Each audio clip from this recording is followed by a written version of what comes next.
근데 달러 시스템을 이렇게 무기화하고 있는 거거든요, 지금요. 예? 달러 시스템을 지금 무기로 사용하고 있는 거야, 미국이요. 근데 이게 실패로 끝날 가능성이 높다 이거예요. 실패로요. 자, 최근에 이 양반 누구예요? 예? 제넷 옐런이요. 전 연준 의장이면서 지금 재무부 장관이잖아요. 바이든 행정부예요. 이런 얘기를 했어요. 이게 이제 4월 6일자 기사입니다. AP통신에.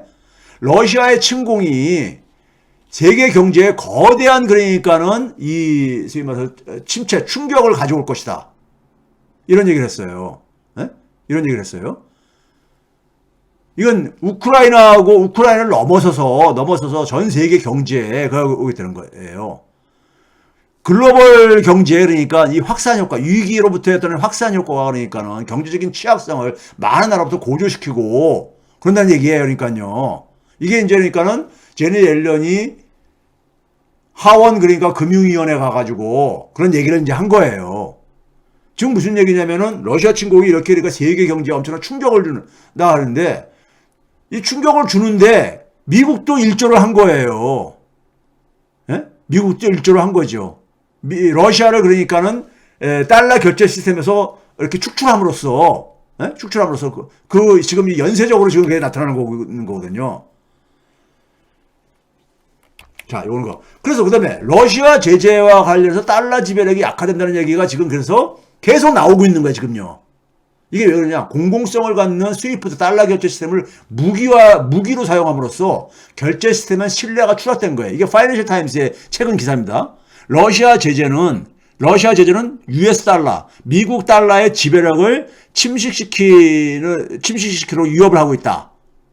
이거 IMF가 말하고 있다. 이런 얘기하고 있는 거잖아요, 지금요. 예? 예, 파이낸셜 타임스의 보도가요. 그렇죠?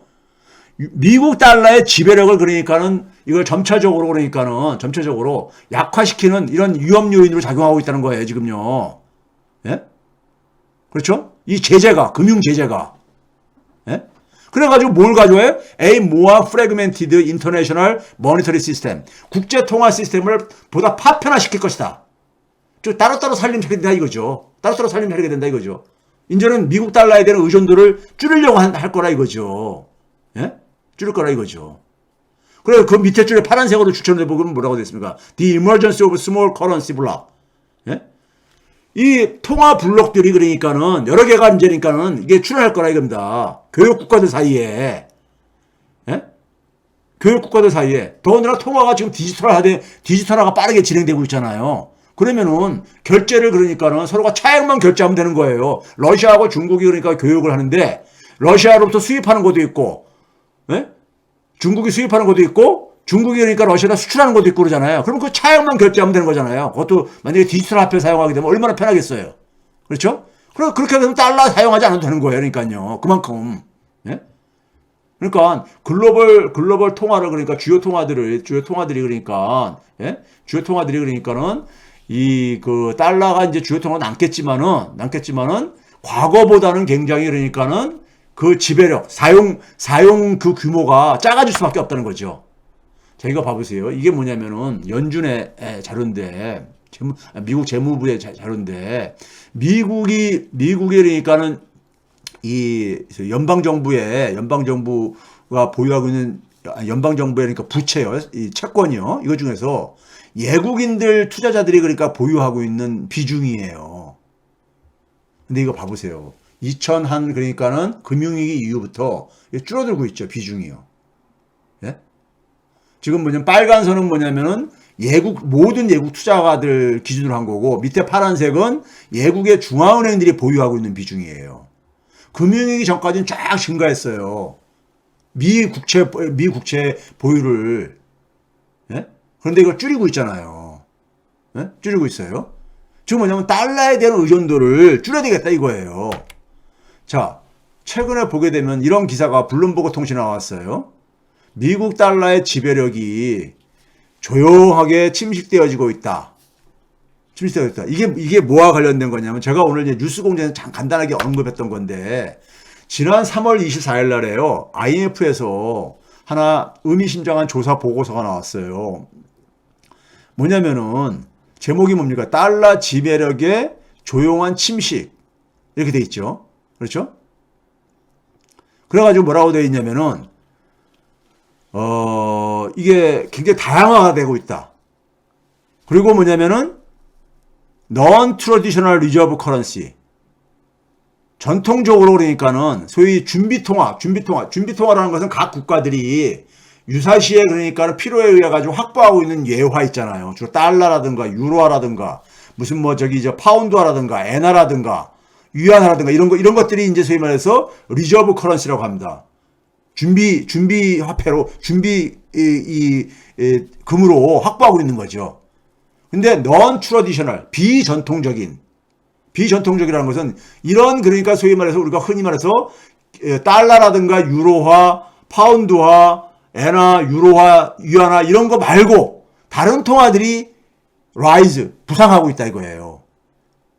여기 보면 저자가 3명이 이걸 조사했는데 아이엔 그린이라는 사람은 우리가 많이 우리나라 한국은행에 뭐 자문도 해주고 있기 때문에 우리 사회에서 많이 알려진 사람인데 이 보고서가 나왔는데 이 보고서의 내용을 요약본을 딱 보게 되면 이런 내용입니다. 국제사에서 준비금으로 그러니까 대부분 나라들이 그러니까 외환 보유액을 뭘 갖고 있습니까? 달러로 갖고 있잖아요. 근데 달러 비중의 하락이 금세기 21세기 그러니까는으로 넘어오는 이후에 이게 하락이 그러니까는 확인된다 이거예요. 한 12% 정도 하락했습니다. 12%포인트 정도예요. 12%포인트 정도예요. 그러니까 한 70% 정도에서 한 8, 9%까지 이렇게 떨어졌어요. 근데 그렇게 달러에 대한 비중이 떨어지면서 굉장히 포트폴리오의 다양화가 이루어지고 있더라 이거예요. 이루어지고 있는데 자, 이 자리를 그러니까 달러 비중이 줄어들면 그 자리를 대개 유로화라든가 파운드화라든가 영국의 파운드라든가 뭐 엔화라든가 뭐 이런 것들이 그 자리를 차지할 줄 알았는데 걔네들은 그러니까 그런 통화들은 별로 비중의 변화가 없더라 이거예요. 변화가 없고 그럼 미국의 달러를 차지했던 비중을 그 줄어든 부분을 누가 들어갔느냐? 비전통적인 국가들. 그러면 대부분 사람들이 생각할 때는 중국의 위안화가 아닐까 하는데 중국의 위안화는 한 25%뿐이 안 되더라 이거예요. 이거 관련 구체적 수치를 보여드릴게요. 자, 이게 이제 그러니까 달러의 비중이 71.14% 2000년 4분기에 파란색 박스로 해놨죠. 맨 끝에 보면 59.15%로 약 12%포인트가 줄어들었잖아요. 전체 정화에서요. 그런데 이게 바로 그거예요. 달러가 이렇게 줄어들었다 이거예요. 파란색으로 줄어들었는데 그 빨간색으로 올라간 거는 뭐냐면은 비전통적인 통화들. 그 비전통적인 통화가 누굴 얘기하냐면요. 이런 거예요. 그러면 위안화가 들어가지 않았겠냐는데 위안화는 그 빈자리에 25%뿐이 차지를 못했더라 이거예요. 그럼 나머지는 누가 차지했느냐 보니까는 캐나다 달러가 23% 차지했고 호주 달러가 20%를 차지했고 대한민국이 8%를 차지했더라 이거예요. 대한민국 원화가. 전통적으로 그러니까 우리가 흔히 달러 지수를 계산할 때 우리가 유로화라든가 파운드라든가 엔화라든가 뭐 이런 통화와 더불어 가지고 꼭 집어있는 게 캐나다 달러, 스웨덴의 크로나화, 그다음에 뭐냐면 스위스의 그러니까 프랑화 이런 건데 스위스 프랑화는 2%뿐이 안 되고 스웨덴의 크로나화도 6%뿐이 안 되는데 한국의 원화가 8%로요. 예? 캐나다 달러, 호주 달러 다음으로 많더라 이거예요. 예? 8%나 차지했더라 이거예요. 그러니까요. 즉 미국의 달러가 줄어든 그 공백을 누가 채웠느냐? 한 4분의 1은 중국의 위안화가 채웠지만은 그 중에 또 나머지 부분 중에서 주요한 그 차지한 나라들이 캐나다 달러, 호주 달러, 한국 원화 이런 나라 통화들이더라 이거예요. 한국 원화가 이렇게 그러니까는 지금 상당히 비상을 하고 있는 겁니다. 예? 비상을 하고 있는 거예요. 이게 IMF 보고서에 나온 거예요. 이걸 보면서 어떤 생각이 드냐면요. 우리 지난번 2월 달에 대통령 선거 과정에서 기축통화 논쟁이 있었잖아요. 이재명 후보가 당시에 뭐냐면은 토론하면서 그 재정에 대해서 재정 부담에 대해서 이제 안철수나 윤석열이 굉장히 공격하고 그러다 보니까는 한국은 더군다나 곧 기축통화국 될 가능성도 매우 높기 때문에 재정의 여력이 많다 이런 얘기를 표현했었었지요. 예? 그래서 뭐냐면 그 말을 그대로 이제 KBS에서 팩스 체크한 걸 그대로 거기 보면 우리가 곧 기축통화국으로 될 가능성이 매우 높다. 우리도 기축통화국에 포함될 가능성이 매우 크다고 할 정도로 경제가 튼튼하다 이렇게 얘기를 했잖아요. 이게 이재명 후보가 이 얘기하고 나서 무슨 소리냐 하면서 막 이제 공격을 했잖아요. 예? 근데 이게 이재명 후보가 이 얘기를 한 게 뭘 가지고 한 거냐면요. 전경련에서 뭐냐면 그 며칠 전에 뭐냐면 이런 얘기를 했어요. 이런 보고서를 발표했어요. 원화의 기축통화 편입을 추진해야 된다. 이런 거를 발표했었어요. 이게 전경련 그러니까 이 보도자료에 그러니까 첫 페이지에 나오는 부분을 제가 이렇게 간 거예요. 원화가 그러니까는 이 SDR 뒤에서 설명할게요. 그러니까 소위 말해서 우리가 흔히 말해서 달러, 유로화, 파운드화, 엔화, 위안화 이 5가지가 그러니까는 SDR에 포함되는 통화들이란 말이에요. 거기에 그러니까는 원화가 6번째로 포함될 가능성이 높기 때문에 그러니까 추진을 해라 이거예요. 기축통화 편입을 추진을. 이거를 가지고 이제 인용을 했던 거예요. 이재명 후보는요. 그런데 이걸 엄청 공격을 했잖아요. 이 정경련에서 이걸 발표하고 난 다음에 중앙일보, 조선일보에서 이걸 그대로 보도를 했었어요. 이거 중앙일보 우회 거는 정경련, 원화, 기축통화 자격 충분, 편입되는 113조 경제효과. 조선일보도 똑같이 이렇게 보도를 했잖아요. 자기들이 이렇게 보도를 해놓고 나서 이재명 후보가 기축통화 그러니까 편입 가능성이 있다고 높다고 했다고 말도 안 되는 얘기를 하고 앉았다고 막 공격을 했잖아요. 도대체가 정신병자들 같아 제가 볼 때는요. 자기들이 보도한 걸 자기들이 그러니까 그래놓고선 그거 하는 거예요. 그래서 서울신문에서 봐보세요. 한국원화 세계 6대 기축통화 편입되나 전경련에서 그러니까 보도자료 가지고 이렇게 기사를 쓴 거예요. 자격 충족돼 있다. 정부도 준비해야 된다. 그러면서 뭐냐면 과거에 2015년도에 블룸버그 통신에서 차기 그 SDR 통화 바스켓에 5개 통화 다음으로 6번째로 그러니까 6번째 통화가 될 1순위가 한국의 원화를 지목한 바가 있다. 이런 얘기를 그러니까는 블룸버그 통신까지 이제 그러니까 과거의 블룸버그 통신의 보도까지 이렇게 기사화하면서 이렇게 보도를 했었단 말이에요. 이걸 보고 이재명 후보가 그러니까 그걸 이제 인용해서 얘기를 한 거예요. 얘기를 했는데 그러니까 말도 안 되는 얘기를 했다고 하면서 막 공격을 하고 그랬잖아요. 그러면서 안철수 후보가 당시에 뭐라 했냐면은 비기축통화 국가들은 국채를 발행해도 수요가 없다 이거예요. 수요가. 그런데 여러분들 기억나십니까? 매년 가을 지난 2년 연속 2021년도하고 2020년도 가을에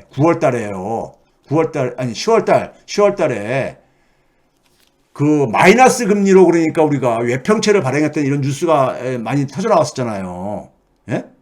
마이너스로요. 이게 무슨 얘기냐면 우리가 예국 돈으로 우리나라 정부가 채권을 발행할 때 원화 자금을 조달하기 위해서도 발행을 하지만은 추경 편성할 때라 이럴 때요. 그러니까요. 원화 자금을 조달하기 위해서 발행하지만은 예국에 나가서 예국 돈을 그러니까 달러라든가 유로라든가 이런 예국 통화를 조달하기 위해서도 채권을 발행하거든요. 그게 이제 대표적으로 이제 외평채거든요. 예국한 평형기금 채권이라 해가지고요. 근데 당시에 이제 그러니까 우리가 이게 바로 이제 2020년 2년 전이에요. 작년에도 마찬가지고요. 7억 유로를 그러니까는 그 유럽에서 유로화로 그러니까 자금을 이제 조달하는 채권을 발행을 했었어요. 그런데 이게 뭐냐면 마이너스 금리로 발행을 했다는 거 아니에요. 마이너스 금리로요. 마이너스 금리로 했다는 했다는 것은 우리가 지금 그러니까 예를 들어서 이 7억 유로를 그러니까 우리가 이 자금을 조달을 하면서 뭐냐면은 나중에 갚을 때는 7억 유로보다 좀 덜 갚게 되는 거죠. 아니면 지금 7억 유로보다 조금 더 많이 받고서는 나중에 7억 유로만 갚는 거죠. 그게 이제 후자가 더 맞는 표현일 겁니다. 예? 그리고 가상금리가 계속 떨어졌다고 이제 나오고 그랬었어요. 그 얘기는 뭐냐면은 서로가 다 사겠다는 거예요. 서로가 한국의 외평채를요. 주문이 막 쏟아졌던 거죠. 주문이 쏟아졌던 거잖아요. 우리나라의 위상이 이렇게 변했는데, 예? 우리나라 정부가 국채를 발행하면은 이게 수요가 없기 때문에 여기 저 봐봐요. 안전자산 유상 높아졌다. 이런 보도가 나오고 그랬었잖아요. 2년 전부터요. 그렇죠? 그런데 안철수랑 윤석열이 헛소리 하는 거를 이걸 지원해주기 위해 가지고 언론 보도들이 그러니까는 이재명 후보가 뭘 현실도 모르는 소리를 하고 있다면서 막 공격하고 그랬었잖아요. 자, 그 정경련에서 그렇게 주장한 이유가 있어요. 이게 IMF의 홈페이지에 있는 내용입니다. 그 SDR이라는 게 뭐냐면요. 1970년대 들어오면서 달러에 대한 신뢰가 떨어지고 달러가 그러니까 소위 말해서 중심통화 역할을 기축통화 역할을 한다는 것은 무슨 얘기냐면요. 중심통화는 우리가 집을 지게 되면 집에 기둥이 있잖아요. 기둥이 흔들리면 집이 무너지잖아요. 그런 것처럼 중심통화가 되려면요. 통화 가치가 굉장히 안정이 돼야 돼요. 그래서 2차 세계대전 때부터 해가지고 70년까지는 어떻게 했냐면은 미국 달러 35달러하고 금 이론수를 그러니까 딱 못 박아놓고서는 그러니까 35달러를 가져오게 되면 금 이론수를 바꿔주겠다는 이런 약속을 하고서는 달러를 그러니까는 이 기축통화로 사용을 했던 거예요. 근데 달러가 이제 그러니까 가치가 이제 흔들리고 그러다 보니까는 그리고 이제 환율제도도 변동 환율제도 넘어가면서 SDR이라는 새로운 제3의 통화를 가상의 통화를 만들어낸 거예요. 그런데 왜 그러냐면 달러의 가치가 이게 불안정해지니까는 그러니까 좀 더 안정적인 가치가 안정적인 통화를 좀 만들어야 되겠다 이거예요. 좀 더 안정적인 통화를. 그러니까 달러만 가지고는 이제 그러니까는 달러의 가치가 이게 불안정해지니까는 달러만 가지고는 안 되니까 달러, 뭐 유로화, 그다음에 무슨 파운드화. 그 당시엔 유로화는 없었지만은 하여간 소위 말해서 마르크라든가 엔화라든가 파운드라든가 이런 통화들을 가지고 이런 통화들로 가치를 그러니까 측정한 새로운 가상의 제3통화를 만들어야 되겠다 해서 나온 게 SDR입니다. SDR인 거예요. 그러니까 달러보다도 좀 더 그러니까는 미국의 경제력이 상대적으로 좀 그러니까 비중이 축소가 됐으니까는 거기다가 좀 이제 그러니까는 보완을 하겠다는 거죠. 보완을. 오늘날 식으로 하게 되면 유럽 경제, 그 다음에 일본 경제, 영국 경제, 즉 큰 나라 경제, 이들 나라들 중국 경제 이렇게 포함하게 되면 전 세계 경제에 사실 한 7, 80%를 이게 구성할 게 아닙니까? 한 70%를 구성할 게 아니겠어요. 그렇게 하게 되면 조금 더 그 경제 규모가 뒷받침해주는 통화라면은 훨씬 더 달러보다는 가치가 안정될 수 있을 게 아니겠습니까? 예? 여러 국가가 이렇게 힘이 있는 경제 규모가 큰 국가들이 다 모여가지고 만든 통화니까요. 예? 만든 통화니까 달러 혼자서 달러가 혼자서 중심 통화 역할을 하는 것보다는요. 그렇게 해서 만든 가상 통화가 SDR이라는 겁니다. SDR이에요. 그러면 이 SDR을 그러니까 우리가 SDR을 대리는 데는 두 가지 기준이 있어요. 하나는 뭐냐면 무역이 굉장히 무역 규모가 커야 돼요. 근데 우리나라가 이건 충족되거든요. 네덜란드나 홍콩 같은 거니까 중개무역 국가를 빼놓으면 우리나라 세계 5위입니다. 5위예요. 예? 그러니까 우리나라 이게 충족이 되거든요. 그 다음에 이제 뭐냐면은 자유롭게 유통될 수 있는 통화해야 된다. 이게 두 번째 기준이란 말이에요. 예? 근데 위안화가 그러니까 여기에 참여할 때 2015년에 참여할 때 2%도 안 됐었습니다. 우리나라 통화의 비중이 너무 작기 때문에 안 된다는 이런 소리들을 하고 그러는데 지금 이게 자꾸 넓혀가는 이유는 아까 왜 그랬습니까요? 미국의 비중이 줄어든다는 얘기 뭐겠습니까? 전통적으로 SDR에서 담은 통화들, 달러, 유로화, 파운드화, 엔화, 위안화 이것만 가지고는 안 되겠다는 거 아니에요. 그러니까 범위를 넓혀야지만이 SDR은 건 뭐예요? 그만큼 그러니까 가치를 안정시킬 수 있는 새로운 가상 통화를 의미하는데 이게 비중이 작아지게 되면 그만큼 이게 불안정해질 게 아닙니까? 그러니까 더 많이 담으면 되는 거죠. 그러니까요. 예? 거기에 그러니까는 1순위가 한국이라고 얘기를 한 거예요. 한국이라고. 예? IMF에서는 이 SDR이라는 것은 상대적으로 안정시키는 안정적인 통화를 만들기 위해서 이게 만든 개념이다 보니까요. 예? 자.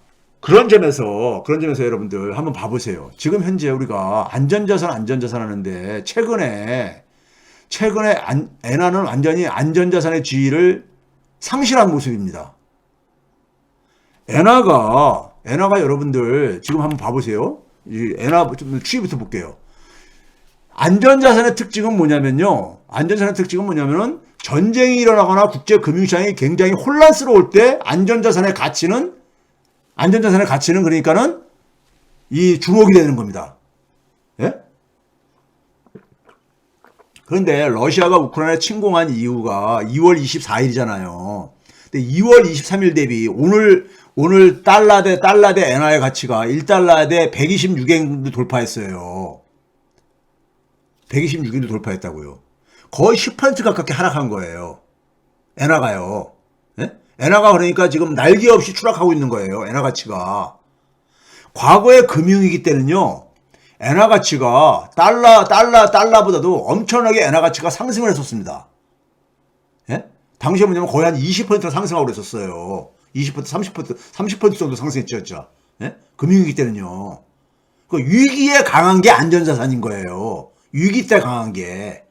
근데 지금 엔화를 보게 되면 지금 위기 상황에서 굉장히 취약한 모습을, 제일 취약해요. 자, 봐보세요. 2월 23일 이후에 엔화는 지금 오늘까지 한 10% 정도 가깝게 하락했었잖아요. 원화는 한 4%뿐이 하락 안 했습니다. 싱가포르는 1.4%, 대만도 4.6% 하락했고, 중국 위안화가 0.9% 하락했고요. 유로화도 4% 하락했어. 그러니까 한국 원화가 선방을 하고 있는 거예요. 엔화가 가장 많이 그러니까 취약세를 보여주고 있는 거예요. 예? 보여주고 있는 거라고. 그러니까 우리나라 원화가 엔화를 가지고 누가 이걸 가지고 안전자산 취급하겠어요. 이렇게 지금 몰락하고 있는데. 그렇죠? 더군다나 엔화가 왜 이렇게 됐냐면요. 공급 생태계 지금 충격이잖아요. 그러니까 인플레가 나는데 이것도 비용 상승 인플레입니다. 사람들이 수요를 많이 해가지고 생기는 인플레가 아니라 비용 상승 인플레죠. 그러다 보니까는 금리 인상을 해야 될 상황은 아니에요. 지금은 사실이요. 금리는 되게 뭐냐면 수요가 증가해가지고 수요가 만들어낸 인플레. 사람들이 돈을 많이 써가지고 생긴 인플레일 때 되게 이제 금리 인상이 하나의 해법으로 제시되는 거죠. 돈을 회수를 해야 되는 거니까요. 근데 비용 상승 인플레는 금리 인상에 보자 별로 효과가 없어요. 예? 오히려 그러니까 스태그플레이션을 가져올 수 있죠. 인플레와 경기 침체를 동시에요. 근데 되게 이렇게 우리가 비용 상승 인플레 같은 충격이 올 때, 공급 생태계 충격이 올 때, 신흥국들은 이중적인 그러니까 그 충격을 받습니다. 하나는 뭐냐면은 원자재나 유가처럼 이런 것들이 그러니까 가격이 상승해가지고 인플레가 생기기도 하지만은 돈 가치가 떨어지거든요. 돈 가치가. 예? 이게 경제가 위기 상황이 되게 되면은 신흥국가들의 통화 가치가 이제 폭락하잖아요. 폭락하니까는 이중으로 그러니까는 이 수입 물가가 뛰는 거예요. 지금 일본이 지금 그런 꼴인 거예요. 일본이 완전히 신흥국형 이 엔저가 신흥국형 이게 엔저인 겁니다. 예? 완전히. 자, 지금 봐보세요. 일본이 지금 뭐냐면 금리 인상을 못하는 이유가 일본은 지금 뭐냐면 장기 금리도 제로금리로 유지하겠다고 지금 이렇게 통화정책을 이렇게 2017년도부터 쭉 하고 있단 말이에요. 그 금리를 인상을 왜 못하냐면요. 일본이 국채가 굉장히 많잖아요. 국가 부채가. 그 이자 부담이 급증하기 때문에 그렇습니다. 이자 부담이요. 예? 그러니까는 이자 부담이 급증을 하니까는 이 이자가 부담이 급증하게 되면 새로운 국채를 또 발행하잖아요. 새로운 국채를 발행해야 될 거 아닙니까? 예? 지금도 그러니까 1년에 그러니까 한 43조엔 정도를 그러니까는 국채를 발행하고 있는데 더 발행해야 될 게 아니겠어요. 이자 부담이 증가하면요. 정부가 그러니까 자금을 조달하려면요. 그렇죠? 그렇게 되게 되면은 일본은행이 이거를 인수를 해줄 수밖에 없어요. 국채를요. 예? 그러면 국채 가격이 하락할 게 아닙니까? 이제 국채 사들여 주니까는요. 아니, 통화를 발행하거나 아니면 그 다음에 뭐냐면은 이 국채가 발행액이 증가하게 되면 국채 가격이 하락할 게 아닙니까요? 국채 가격이 하락한다는 얘기는 국채 수익률이 올라간다는 얘기죠. 예? 그러니까 일본 은행이 돈을 찍어가지고 이걸 인수를 하게 되면 엔화 가치가 떨어지고 아니면은 일본 은행이 돈을 찍어가지고 국채를 인수를 안 하면은 국채 가격이 하락하고 국채 가격이 하락하면 시장 금리가 올라가고 그러니까 엔화가 떨어지든 아니면 시장 금리가 올라가든 둘 중에 하나는 그러니까는 피할 수가 없는 거예요. 지금. 일본은 엔화 가치가 떨어지는 거하고 시장 금리가 올라가는 거하고 둘 중에 하나를 선택할 수밖에 없는 거예요, 지금요. 예? 그런데 지금 뭐냐면 일본의 중앙은행인 일본은행이 시장 금리를 방어하겠다고 하고 있는 거잖아요. 금리를 방어하려다 보니까는 엔저가 그러니까는 가속화되고 있는 거예요. 가속화되고 있는 겁니다. 근데 엔저가 생기게 되면 어떻게 되는 거예요? 엔화 가치가 떨어지게 되면 어떻게 되는 겁니까요? 수입 물가가 크게 증가하잖아요. 네? 수입 물가가 크게 증가하잖아요. 그러니까 수입 물가가 크게 증가하니까 엔저가 가속화되게 되면 수입액이 크게 증가하니까는 무역 수지 적자가 심화되죠. 거기다 뭐냐면은 자본이 유출되지요. 일본 엔화로 표시된 자산이 매력이 없어지는 거니까요. 그렇죠? 그렇죠? 그다음에 또 인플레 압력도 심화될 게 아닙니까? 그러면 실질 임금이 떨어지는 거죠. 예? 자기 월급은 변화가 없는데 물가가 오르게 되면은 실질적인 임금은 떨어지는 거잖아요. 그럼 내수가 또 더 위축돼야죠. 성장이 둔화되죠. 그러니까 일본은 지금 뭐냐면요, 완전히 늪에 빠져 있는 거예요. 늪에. 엔화 가치가 떨어지던 아니면 금리를 올리는 둘 중에 하나 해야 되는데 금리 올릴 자신이 없는 거야. 왜? 국채 이자 부담이 급증하기 때문에. 그러니까 금리를 방어하는 쪽으로 지금 하고 있는 거예요. 억지 추장식으로. 그러니까 돈을 찍어내야 되죠. 그러니까 엔화 떨어지는 거야. 근데 엔화 가치가 떨어지게 되면 자본이 유출되고 무역수지 적자가 심화되어지고 인플레 압력은 심해지고, 그래서 임금 하락, 내수 위축 심화, 성장 둔화 이렇게. 이거 그러니까 일본은 그러니까 완전히 지금 그러니까 진퇴양난에 빠진 거예요. 진퇴양난에. 이게 완전히 신흥 국가들, 소위 말해서 외환위기가 터지는 나라들이 되게 이런 꼴이죠. 일본이 그러니까 소위 말해서 달러 보유액이 그러니까는 충분치 않다면은 일본 같은 경우가 완전히 외환위기에 빠지는 이 지금 직전의 상황인 겁니다. 일본이요. 그나마 달러 보유액이 많다 보니까는 그게 지금 없는 것 뿐이지만은 그래도 어쨌든 간에 지금 계속해서 엔저가 이거 봐보세요. 지금 국채 10년물 장기금리를 10년물 국채 수익률로 기준하고 있는데 0%를 그러니까 유지하겠다. 그리고 최대한 허용하는 게 0.25%까지 범위 내에서 하겠다. 이렇게 선언을 했단 말이에요. 그런데 4월 1일부터 4월 3일까지 그래서 무제한으로 그러니까 국채를 매입하겠다는 선언까지 했어요. 근데도 잠깐 떨어졌다가 다시 올라갔잖아요. 0.25% 목표치에 근접까지 하고 앉았잖아요. 그러니까 일본 은행도 좀 힘에 벅차하는 거예요, 지금요. 예? 이 시장 금리 상승하는 걸 막는데 지금 너무 힘이 벅찬 거예요. 이거를 그래도 억지로 막다 보니까는 엔화 가치는 계속 떨어지는 거예요. 그러니까 금리 상승을 그나마 막으려다 보니까 엔화 가치가 계속 떨어지는 거예요. 예? 일본은 둘 중에 하나는 포기를 해야 되는 거예요. 근데 어느 것도 포기하게 되면은 일본 경제는 굉장히 어려운 상황으로 내몰리는 거예요. 이게 완전 진퇴양난이지 뭐예요. 예? 금리를 방어할래? 금리 올라가는 걸 막을래? 아니면 엔화 가치 떨어지는 걸 막을래? 둘 다 할 수 있는 길이 없다 이거예요. 지금 이런 상황인 거예요, 일본은요. 예? 자,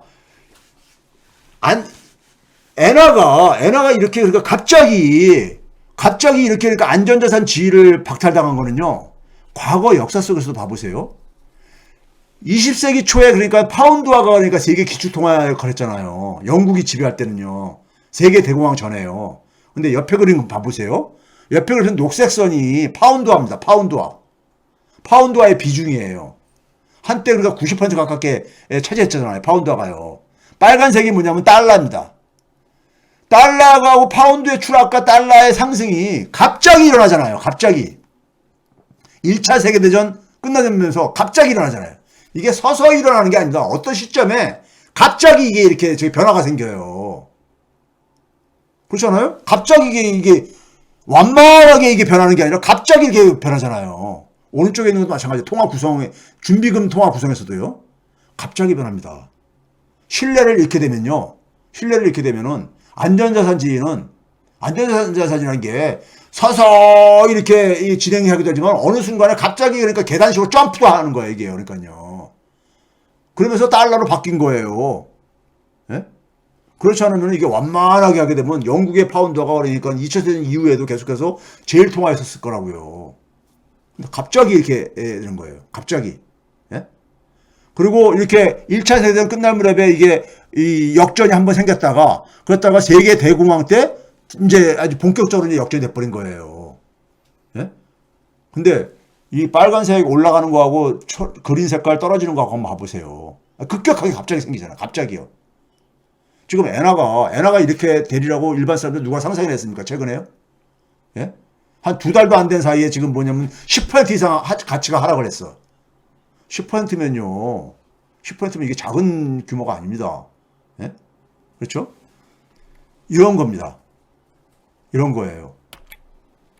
자, 그래서 이게 소위 말해서 이제 그러니까 우리가 이 달러 비중 파운드 스털링의 비중하고 이것도 그런 건데, 자, 그래서 기축통화는 이미 사실 오래전에 사라진 시대입니다. 우리가 살고 있는 거예요.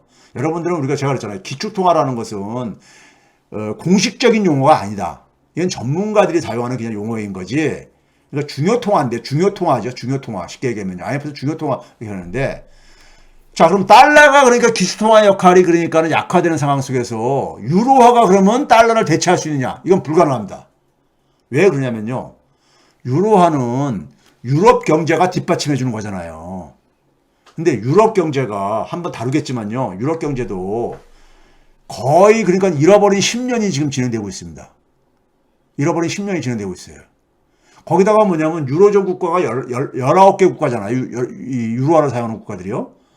이들이 그러니까는 이게 유럽 경제가 유로화를 공동통화 사용하려면은 국가 간의 협력이 잘 이루어져야 돼요. 근데 이게 19개 국가들의 협력을 만들어내는 게 쉽지가 않잖아요. 예? 그래서 유로존이 이렇게 취약한 겁니다. 그러니까 유로존은 이 국가 간의 협력, 회원국가 19개 국가 간의 협력을 잘 만들어내기 전까지는요, 유로화는 달러 대체하는 것이 불가능합니다. 불가능해요. 네? 그냥 그러니까 하나의 이 준 기축통화 지위를 그냥 안전자산을 좀 얻는 것 뿐이지 달러 대체로는 불가능해요. 반면에 위안화는요, 경제 규모에 있어서 그러니까 지금 미국을 지금 쫓아가고는 있지만은요, 적어도 뭐냐면 위안화가 달러를 대체하려면요, 우리가 미국이 그러니까는 영국의 파운드를 대체한 것은 산업 생태계가 중화공업으로 넘어가면서 그러면서 새로운 경제 생태계가 그러니까 조성되는 상황 속에서 넘어갔던 거예요. 화폐 시스템은요, 경제 생태계하고 밀접하게 관련되어 있습니다. 뒤에서 좀 자세히 설명드리겠지만요. 근데 중국이 그러니까 새로운 경제 생태계를 만들 가능성은 보이지 않습니다. 시진핑이 사실 권위주의 체제하고 플랫폼이라는 디지털 경제 생태계하고는요, 이게 안 맞는 거예요. 안 맞는 겁니다. 그러면서 위안화가 달러 대체도 저는 사실상 불가능하다고 봐요. 그럼에도 달러 지배력은 쇠퇴가 불가피한 상황이라 이거예요. 달러 지배력은 앞에서도 얘기했듯이 달러 시스템의 신뢰도 약화되고 있고 달러 지배력은 쇠퇴가 불가피하다 이거예요. 그럼 결국은 뭐겠습니까? 고만고만한 통화들이 서로가 이렇게 그러니까 파편되는 거죠. 분산되는 거죠. 블럭이 형성되는 거죠. 블럭이요. 예? 블럭이. 그러면 이렇게 됐을 때는, 이렇게 된 상황 속에서, 이렇게 서로가 그러니까 지역별로 나눠진다는 얘기는 파편화가 되는 거죠. 그래서 우리가 흔히 말해서 세계화 시대에서 탈세계화 시대로 지금 전환됐다는 얘기가 그 얘기인 겁니다. 그 얘기인 거예요. 그러면 결국은 뭐냐면은, 이렇게 서로가 각자가 자기 블럭시로 하면은 협력이 굉장히 필요한데 협력이 안 되고 이런 갈등만 심할 가능성이 높잖아요. 그러면 국제금융은 굉장히 변동성과 불확실성이 고조될 수밖에 없습니다. 예? 고조될 수밖에 없어요. 예?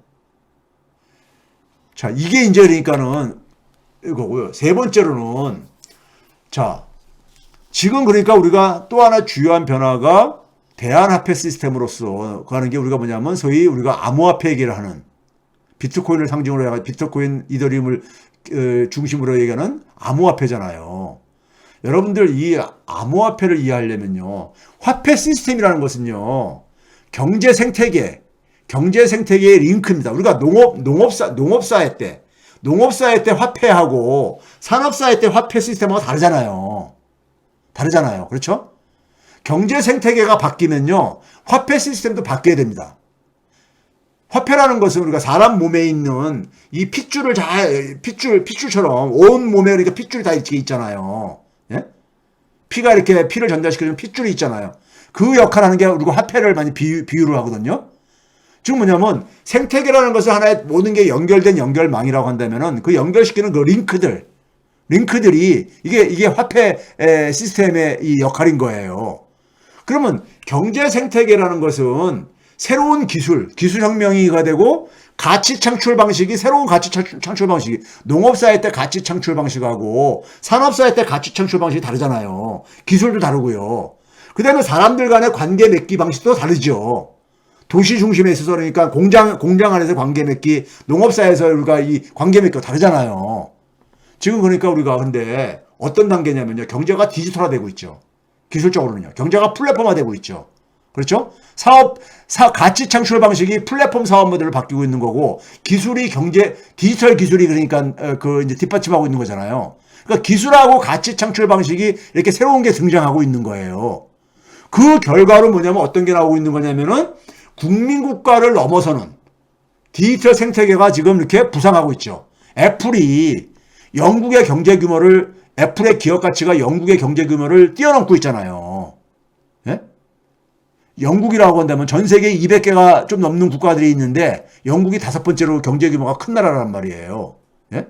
근데 애플의 기업 가치가 웬만한 국가들보다도 그러니까 더 경제 규모가 크다 이거예요. 쉽게 얘기하면요. 예?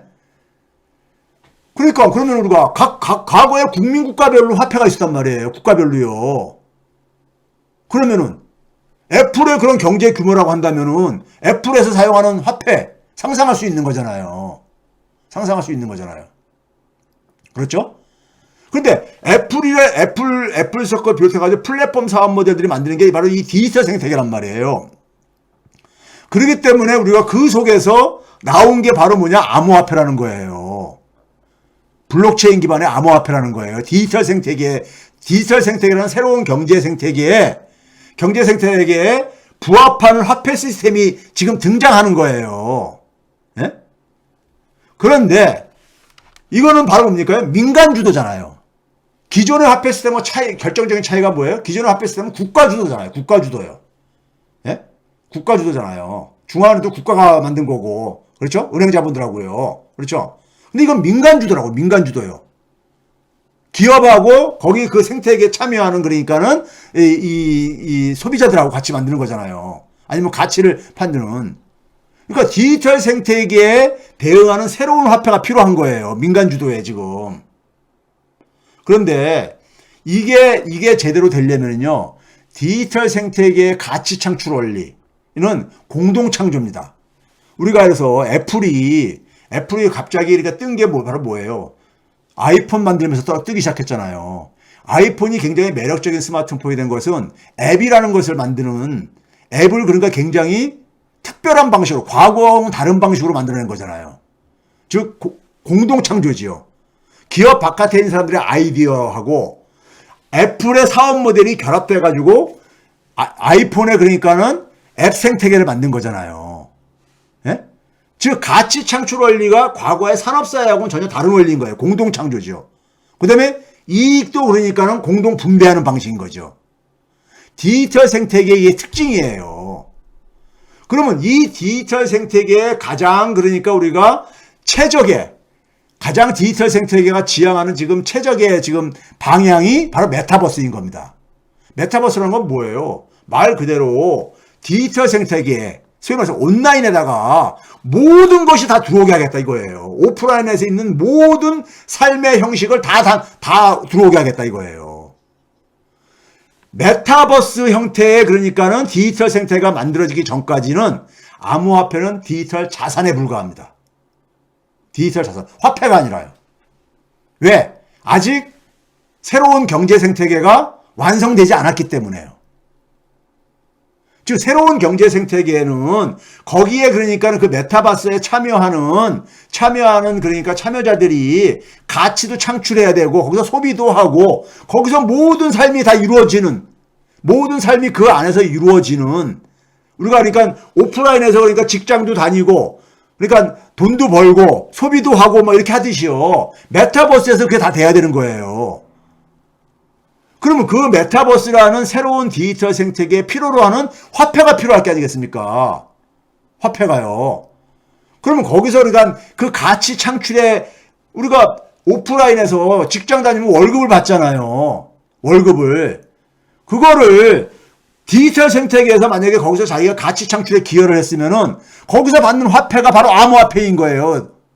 그 디지털 그 통화가 바로 암호화폐인 거예요. 그러면 그때 그것은 디지털 화폐가 되는 겁니다. 디지털 화폐가 되는 거예요. 물론 이게 이제 그러니까 제가 그랬잖아요. 화폐는 권력이라 그랬잖아요. 권력이 민간으로 넘어가는 게 국가는 싫은 거야. 국가는 제가 그랬죠. 화폐는 권력이라 그랬잖아요. 그러니까 국가가 그러니까 뭐냐면 내가 그러니까는 이 디지털 화폐 만들래. 각 국가들이 중앙은들이 디지털 화폐 만들려고 하는 것이 예?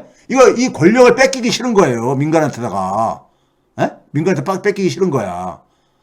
그래서 페이스북이 오래전에 그러니까는 그 암호화폐 만들겠다고 했을 때 그거를 미국 정부가 그러니까